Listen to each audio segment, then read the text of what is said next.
미국이 주도하는 글로벌 관세 전쟁 과정에서 영국과 중국이 협력 움직임을 보이자 피터 나바로 백악관 선임 고문이 영국은 중국 공산당의 하수인이라고 비판했다.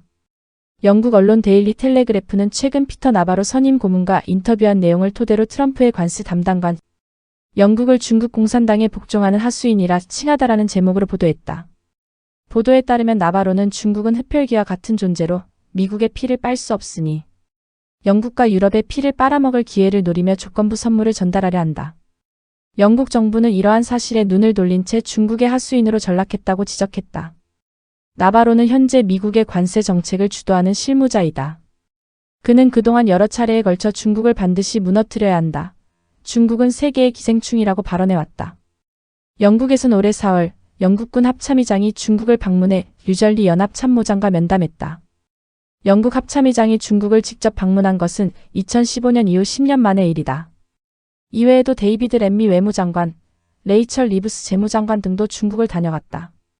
2025년 현재 미국의 트럼프 대통령이 두 번째 임기를 수행하면서 그의 경제정책의 핵심 설계자 중 한 명으로 다시금 주목받고 있는 인물이 바로 백악관 무역 및 제조업 선임 고문으로 복귀한 피터 나바로이다.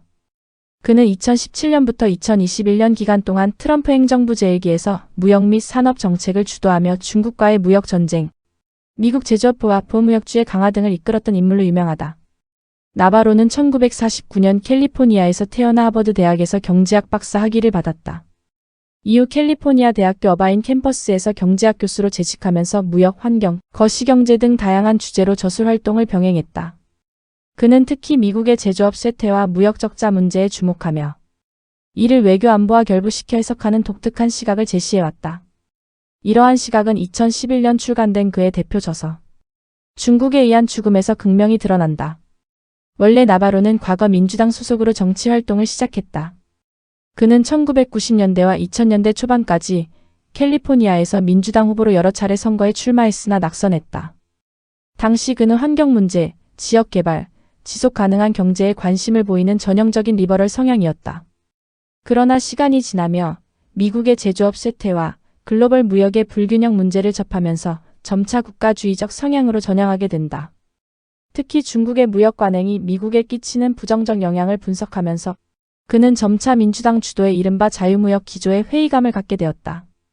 그리고 미국 산업보호를 중시하는 공화당의 정책 기조에 공감하게 된다. 이러한 변화는 트럼프와의 연대를 형성하는 기반이 되었고 그는 트럼프 행정부에서 가장 강경한 보호무역주의자로 부상했다.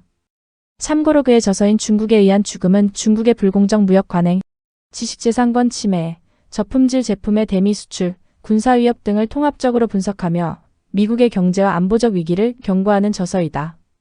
나바로는 중국을 단순한 무역 파트너가 아닌 경제적 침략자로 간주하며 중국산 제품의 안전성 문제, 기술 도둑질, 환율 조작, 국영기업의 국가보조금 등으로 인해 미국 산업이 붕괴하고 있다고 주장한다.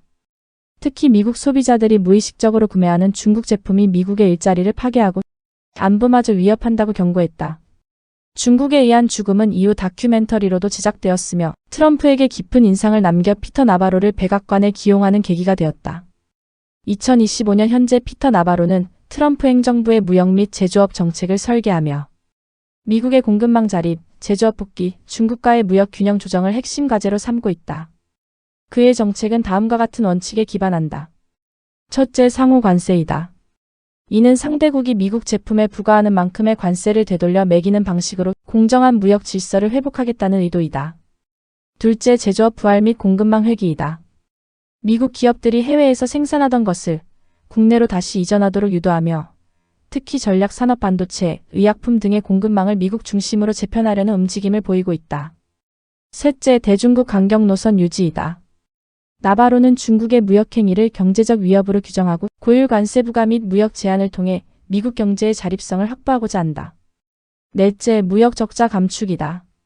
무역 적자를 미국에 부과 해외로 빠져나가는 구조적 문제로 간주하며 이를 바로잡는 것이 장기적 경제 안보와 연결된다고 보는 것이다.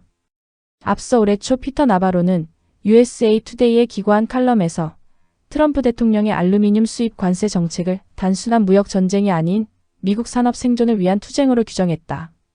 그는 이 조치가 미국 알루미늄 산업의 부흥과 국가 안보 강화를 위한 필수적인 조치라고 강조했다. 나바로는 해당 칼럼에서 이것은 단순한 무역 전쟁이 아닙니다. 이는 필수적인 미국 산업의 생존을 위한 투쟁입니다. 라고 밝혔다.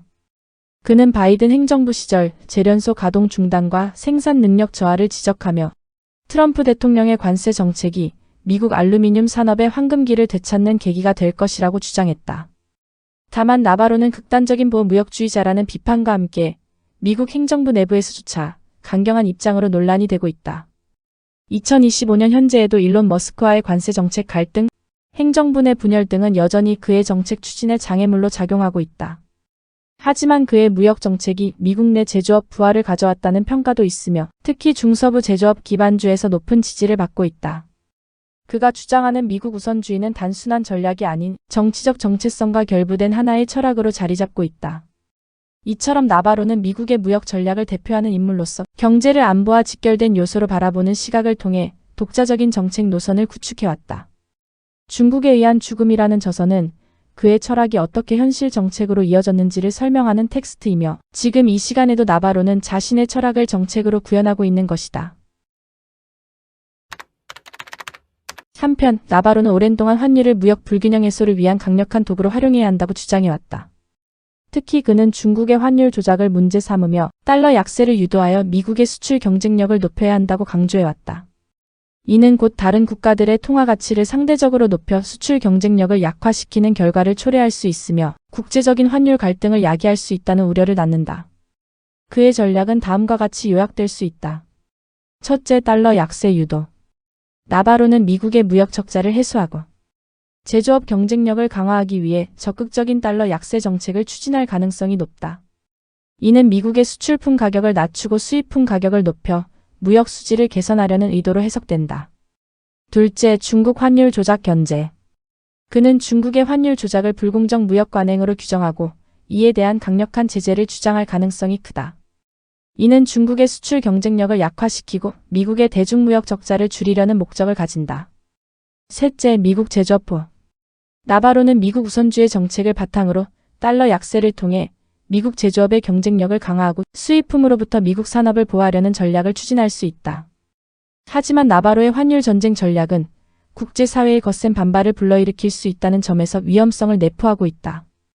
경쟁적인 통화평가절하는 글로벌 경제의 불안정을 야기하고 금융시장의 혼란을 초래할 수 있다. 또한 이는 다른 국가들의 보복적인 무역 조치를 유발하여 글로벌 무역 질서를 훼손할 수 있다는 우려도 제기된다. 일각에서는 나바로의 정책이 과거 1930년대 대공황 당시의 글린궁 피파 정책을 연상시킨다고 비판한다. 당시 각국은 자국 경제를 보호하기 위해 경쟁적으로 통화 가치를 낮추는 정책을 시행했고 이는 결국 글로벌 경제를 더욱 악화시키는 결과를 초래했다. 이러한 미국의 전략이 본격 가동되면 국제사회는 또다시 환율 전쟁의 위험에 직면할 가능성을 배제할 수 없다.